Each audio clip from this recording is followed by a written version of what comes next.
জাতীয় সংসদ নির্বাচনকে সামনে রেখে পাবনা ২ আসনে অ্যাডভোকেট একেএম সেলিম রেজা হাবিবের পক্ষে নির্বাচনী প্রচারণার কাজ করে যাচ্ছেন মহিউদ্দিন খান মফি।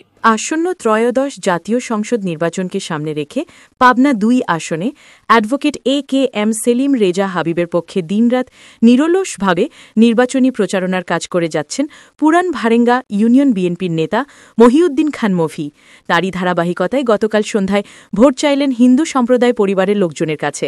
এ সময় খবর পেয়ে এক অসুস্থ রোগীকে দেখতে ছুটে যান এবং সব ধরনের সহযোগিতা করার আশ্বস্ত করে তিনি।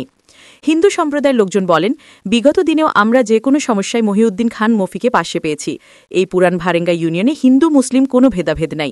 আমরা সবাই খুব আন্তরিকভাবে মিলেমিশে বসবাস করছি। মহিউদ্দিন খান মফির প্রতি আমাদের আস্থা ভালোবাসা সবই আছে। আমাদের মঙ্গল হয় এমন কাজই তিনি সবসময় করবেন, এতটুকু বিশ্বাস আছে। উল্লেখ্য, বিগত আওয়ামী সরকারের আমলে কেউ যখন বিএনপির নাম মুখে এনে সাহস পায়নি, ঠিক ওই সময় মহিউদ্দিন খান মফি বিএনপির মিটিং মিছিলে বেশ সক্রিয় ছিলেন। সেই সাথে অ্যাডভোকেট একেএম সেলিম রেজা হাবিবকে ভালোবেসে তার পক্ষে কাজ করেছেন। আগামী জাতীয় সংসদ নির্বাচনে সেলিম রেজা হাবিবকে পুরান ভারেঙ্গা এলাকা থেকে বিপুল সংখ্যক ভোটে নির্বাচিত করতে মাঠে ময়দানে নিরলসভাবে নেতাকর্মী নিয়ে নির্বাচনী প্রচারণা কাজ করে যাচ্ছেন মহিউদ্দিন খান মফি। সব ধরনের কাজ করা বলতে ভাই আমি তো একবার